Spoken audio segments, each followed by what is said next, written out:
Another Friday is here, and you know what that means. It is time to talk about another episode of WandaVision.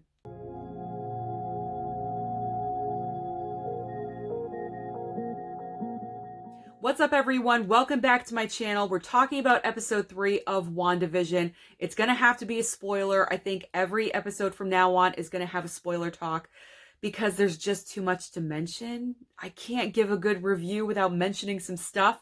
So if you haven't seen the episode, go watch it. What are you waiting for? Come back. You'll be all caught up. Now, where do we leave Wanda and Vision in episode 2? Wanda had her little baby bump, and oh, it was so adorable. We're so excited. Now, in the comics, we know Wanda is actually pregnant with twin boys. They just don't know that yet. And they don't know how rapidly those twin boys are going to grow in her stomach. Now, at the beginning of episode 3, they have a doctor over at the house, and they're thinking, oh, she's about 4 months pregnant. Okay. Let's just say by the end of the episode, we have them. The twins are in the house, okay? So that is how rapidly she goes from 4 months to actually giving birth in a matter of what? 21 minutes? Sure, no problem. It's the MCU, it's Wanda and Vision. I expect nothing less than total anarchy and unbelievability in this TV show. But I'm here for it because it's highly entertaining. The highlight for me of this entire episode was Elizabeth Olsen. Her range of acting, her physical comedy, her ridiculousness, her facial expressions while she was in pain, in labor, was absolutely fantastic. Honestly, award-worthy. Really award-worthy. Now, I know that awards don't really acknowledge superhero things or MCU or anything like that, but if she doesn't get acknowledged for something for this particular episode, it's really going to be a shame. There is so much going on, not only with the comedy, but she also has wonderful, tender moments with Vision when they're talking about names for the baby. Now, I say baby because they don't know they're having twins at that point. So they're talking about the name for their child. They have this belief it's going to be a boy, so they're debating between Tommy and Billy. And it's just sweet. Those sweet and tender moments were absolutely fantastic. Now, season 3 is in the 70s because every single episode is a different decade. So season 3, we're in the 70s. So everything is Brady Bunch. It is modeled after the Brady Bunch. The opening theme, the opening sequence with the credits is fantastic. It's so cheesy and wonderful and great. Their house is modeled after the Brady Bunch.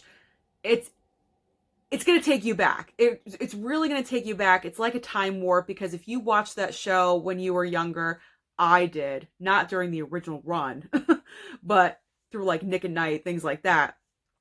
Absolutely fantastic. They really have it nailed down with the details, the production design, the costumes, even the writing with the dialogue, with those corny jokes.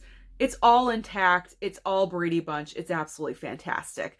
So going forward, okay, we're going through pregnancy. We're having these moments. We're happy. We're excited. But they really don't want anyone to know about her pregnancy because then they'll kind of catch on that Wanda and Vision aren't really normal. They're not normal. So they're going to really, they're going to question things. So the pregnancy is on the down low. But does it stay that way? Absolutely not. Because Geraldine pops over. Geraldine pops over to tell Wanda a story or something like that. So Wanda tries to hide herself underneath a big, gigantic coat. And then all of a sudden, her coat changes. But you know that she didn't do it. And it happens a couple of times, but she's happy with the results. And other things start happening. And I connected, it's the baby. It's the baby doing it. It's not Wanda. It's the baby. The baby is that powerful already that it's making these things happen. Because as Wanda is giving birth, now I'm skipping a little bit ahead here, but it connects to how powerful the baby is. As Wanda's giving birth, pictures start flipping around in a circle. The chandelier falls. This is all the child that is doing this, at least in my theory. I think that's what's happening. I don't think Wanda was flipping around pictures while she's giving birth. I don't know. I think she was a little bit too preoccupied. So Geraldine pops over and Wanda's trying everything in her power to cover herself up. So the coats, and then she's got a fruit bowl. So then she's got the fruit bowl in front of her, and Geraldine is telling the stupid story. Meanwhile, a real life stork, is walking around the house. Wanda's throwing fruit at it to distract. This whole thing is out of control. Meanwhile, Vision is outside talking to the neighbor, Herb, who's turned kind of creepy. And I don't know if that's to make us believe that he's not really who he is, which I don't think he is.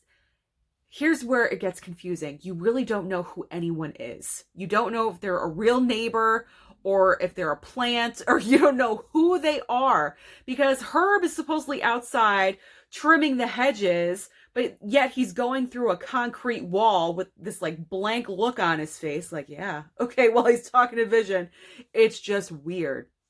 And then Kathryn Hahn comes over and she plays Agnes brilliantly. I'm loving Kathryn Hahn in this series. I think she's fantastic. She's just so creepy, but natural. Like a natural creepy with, with a little spin on it. Like, like one of those. She's just so great at what she does. And I think she is absolutely phenomenal. So they're giving off this creepiness vibe. And you can tell that Vision knows, and he's putting things together, that something is off. Something is not right. He goes inside to talk to Wanda about this. And you think there's a glitch in your TV. There's not. I think at one point Wanda blinked and then he went back.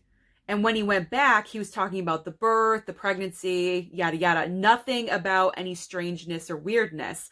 Now, that leads me to believe that Wanda is definitely in control of this world. She wants things to be happy. She doesn't want anything negative, nothing to infringe on their little bubble that they live in. So I thought that was interesting, and we're starting to connect the dots. So then the big event starts to happen where Wanda actually goes into labor. Now, Vision hightails it to go and get the doctor because he left. Now, Geraldine, when Vision left, Geraldine, that's when she enters, and Wanda is giving the performance of a lifetime. Well, Elizabeth Olsen is. And her labor and her pain and her facial expressions, it's absolutely fantastic. I know I'm saying that a lot, but it is. It was great to watch. I just love when you can see actors express themselves in different creative ways. It's wonderful. It's refreshing to see. So then the big event comes.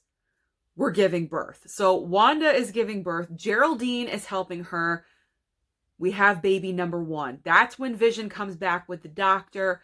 Tender moment. He says, "Oh, I missed it." So touching. Then baby number 2 starts to come. And she didn't realize it. That moment where Wanda screams in Vision's face is absolutely fantastic. It's just ab-fab all around. So baby number 2 comes, and it's so great because they get to name their sons what they both wanted, Billy and Tommy. Wonderful family moment. As she says, "Don't you want to meet them as yourself?" And so he changes from human to robotic form, and it gave me all the feels. It really did. It gave me all the feels. So then Vision leaves for some reason. He goes off, and it's just Wanda and Geraldine with the twins. And this is where it gets interesting. This is where we have our first real voiced connection to our MCU films. So Wanda starts talking about being a twin. Now, she has never talked about being a twin before. Ever since her twin brother's death, spoiler if you haven't seen that already, but it happened a really long time ago.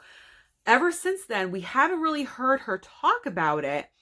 So as she's in front of her new twin boys, which I don't even know how she's standing at this point because, she just gave birth, but whatever, suspend all disbelief. So she's fawning over her twins, and she goes into her mind and she starts talking about being a twin. She had a twin brother. And that's when Geraldine says the key phrase, "Your brother was killed by Ultron." What? Okay. So now Wanda's defenses are immediately up. turns to Geraldine and pretty much confronts her and says, "Who are you? What's going on?" Then we see Wanda focus on the pendant that Geraldine is wearing, and it is the emblem of the sword. Now, we've seen this before because at the end of not season 1, of episode 1, we saw the emblem on the monitor of people that are watching Wanda. And then we saw it on the little helicopter that Wanda found in the yard, the little sword emblem. So now we know that Geraldine is actually a member of SWORD, or she's associated with SWORD. Something's going on. Meanwhile, when Vision was talking to the neighbors, the creepy neighbors, Herb and Agnes, they were mentioning Geraldine. And they were talking about, she doesn't have a home here. She doesn't have a husband. That's weird. Kind of like tying that in. So now our wheels are turning. The mystery is beginning to unravel. Kind of. I'm trying to put it together the best that I can, but it was a lot in this episode. A lot was dished out to us and for us to put everything together. So the ending scene was actually Vision going back into the house and asking, "Where did Geraldine go?" And Wanda had this look on her face like, "I got rid of her." She didn't say that, but she had that look on her face.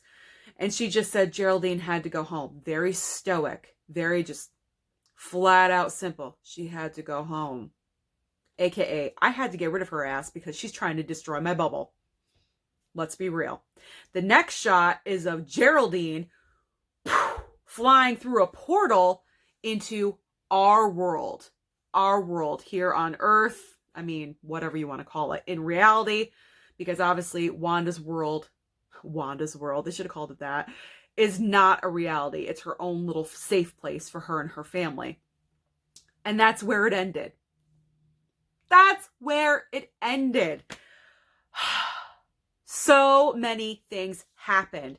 But now do you understand why in my last video I mentioned I've been hearing they probably should have put episode 3, the first 3 episodes, they should have aired all at the same time, because I feel like episode 3 really is going to start catapulting us into what we are going to be looking forward to in the remaining episodes of this show. And I'm here for it. I'm here. I really, really am. I love this show. It's wild, it's wacky, and it's different. But that's Marvel. Marvel is wacky and weird and different. So why not have it in this great TV show? Oh my God. I hope I didn't spoil it too much for you. I know I kind of went in depth, but I kind of had to. You know what I mean? I kind of had to. This is kind of why I delayed the review a little bit and didn't put it out right away, to kind of give you guys a little bit of a chance to go ahead and watch it. So I hope you guys enjoyed this spoiler review. I'm totally here for WandaVision. I'm really enjoying it. Let me know down below. Are you enjoying WandaVision? What do you think of it? Do you love it or do you hate it? Let me know down below. Don't forget to like and subscribe, and I'll see you next time.